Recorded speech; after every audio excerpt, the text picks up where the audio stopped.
All right, let's jump right into it. If you're a beginner or intermediate chess player looking for a rock-solid, aggressive system to just absolutely dominate with the white pieces, you are in the perfect place. Today's explainer is all about the Italian game. Now, this isn't just an opening, it's practically the ultimate attacking playbook to take you from just kind of pushing pieces around to executing calculated, crushing victories.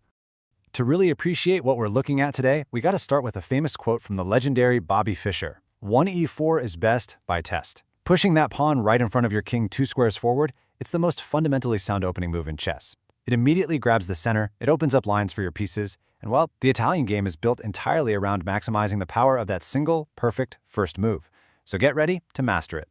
Here's our roadmap for today's explainer. First, we'll meet the Italian game. Then, we'll cover the 3 key attacking branches, followed by deadly traps and quick wins. After that, we'll look at mastering the middle game. And finally, avoiding common mistakes. Section 1. Meet the Italian game. Okay, let's dive into this. The whole philosophy here is brilliantly simple. You fight for the center, develop your pieces at literal lightning speed, and immediately point your weapons right at the enemy king. So here's how it actually unfolds on the board. Step 1, you play your pawn to e4, and black mirrors you with e5.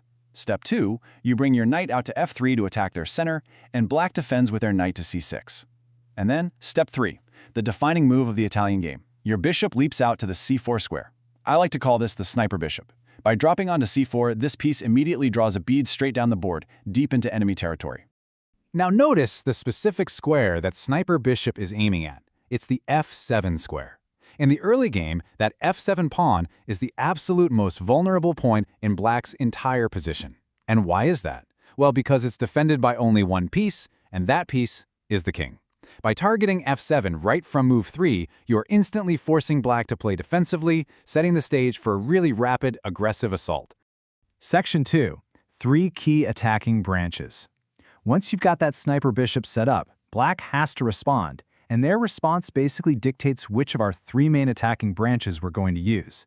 You can think of these as your tactical toolkit, right? You get to dictate the pace of the game from here on out. First up is the Giuoco Piano. Now, this translates from Italian as the quiet game or the soft game. You'll see black bring their bishop out to c5, and you respond by quietly moving your pawn to c3. But seriously, do not let the name fool you. It is not a quiet game at all. By playing c3, you're laying the foundation to push your d-pawn to d4. You're essentially building this massive central steamroller that's going to eventually crush your opponent by controlling the entire middle of the board. But hey, what if you don't want a quiet positional buildup? Well, you can choose pure tactical chaos with the Evans Gambit. Instead of playing quietly, you actually sacrifice your b-pawn by pushing it to b4, right into the jaws of black's bishop. You might be wondering, why give away a perfectly good pawn? Because when black takes it, it acts like a fuse. It allows you to develop your pieces at a terrifying speed, opening up attacking lines that create an absolute nightmare for the black king. Now, what if black plays their knight to f6 instead of moving their bishop? That's when we unleash the fried liver attack. You jump your knight forward to g5, teaming up with your sniper bishop to double attack that weak f7 square we talked about earlier. This is incredibly sharp and super aggressive. It often forces black to bring their king completely out into the center of the board just to survive, leaving them totally exposed to your incoming attacks. So, this brings up a really fantastic question. What happens when your opponent doesn't actually know the theory? How do you punish a careless opponent who thinks they can just, casually develop their pieces against you? Section 3. Deadly traps and quick wins. The beautiful thing about the Italian game is that it is absolutely packed with early knockout blows. Honestly, if you know what to look for, you can literally win the game in the first 10 moves. Here are 3 lethal patterns you absolutely need in your arsenal. First, the legal mate. If black carelessly pins your knight to your queen, sometimes you can just ignore it. You literally sacrifice your queen, jump your knight forward, and execute a stunning forced checkmate with just your minor pieces. Then there's Greco's Gambit, where you deliberately leave your center pawn hanging. You lure black into grabbing it, only to trap their king in the center and launch a devastating attack. And finally, you have to know how to handle the tricky Blackburn Shilling trap. In the Blackburn Shilling, black makes this really weird move, jumping their knight to d4, baiting you into taking a quote-unquote free pawn on e5. If you take the bait, black's queen swings out, and suddenly you are the one getting checkmated. And this brilliantly illustrates a core lesson of the Italian game. When they try to trick you, just castle. Ignore the bait, tuck your king to safety. Suddenly, black is the one with their pieces way out of position, and that pawn they offered you is hanging for real. Section 4. Mastering the middle game. Surviving the opening traps and building a great position is wonderful, obviously, but you still have to close it out. Let's shift our focus a bit to mastering the overarching strategies that convert our beautiful Italian setup into a mid-game victory. The cardinal rules here are pretty simple. You want to convert your early development lead straight into a kingside attack. Always be looking for that knight jump to g5 to pressure f7. Secure your own king by castling early. But the real secret weapon here is what we call the Kasparov maneuver. You reroute your queenside knight on this really long journey, from d2 to f1 to g3 and finally landing it on the f5 square. If you can manage to drop a knight onto f5 in the Italian game, its control over the board is so overwhelming that it's usually game over for black. As you build this pressure, keep an eye out for dynamic sacrifices. Often in the Italian game, your opponent's going to think they're solid, but you can actually sacrifice a whole rook to completely blow open the enemy king's defenses.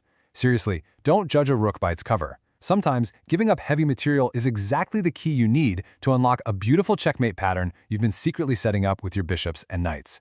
Section 5. Avoiding common mistakes. Now look, I wouldn't be a good guide if I didn't warn you about the pitfalls. The Italian game gives you a really great position, but beginners constantly ruin it by breaking fundamental rules. Here's exactly how you lose with the Italian game. You move your bishop way too many times without pawn support, and it just gets chased all over the board. Or you get overly excited and launch a premature attack before you've actually finished developing all your pieces.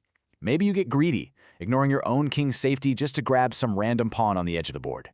The sources are incredibly clear on this point. Beginners fail when they stop focusing on development and start getting greedy. So the absolutely crucial point here is exactly what we learned from looking at our opponent's traps. A free piece doesn't necessarily mean you should take it. Whether you're playing the Giuoco Piano or facing down some weird opening trap, always prioritize positional safety, king safety, and rapid development over taking hanging bait. Keep your focus on the overarching plan, and honestly just let the opponent defeat themselves with their own greed. You know, the most amazing thing about the Italian game can be summarized by these two numbers, 600 to 2800. That's the ELO rating range of players who rely on this opening. From absolute day one beginners making their very first moves, all the way up to 2800 rated Grandmasters competing for the World Championship. The timeless principles of controlling the center, rapid development, and targeting weak squares just never stop working.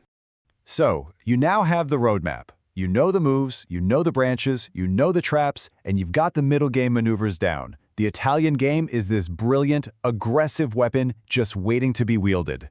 So, I guess the only question left is, are you ready to put best by test to the ultimate test in your very next match? Grab your white pieces, push that pawn to e4, and let the attacks begin. Thanks for joining me on this explainer, and I'll see you next time.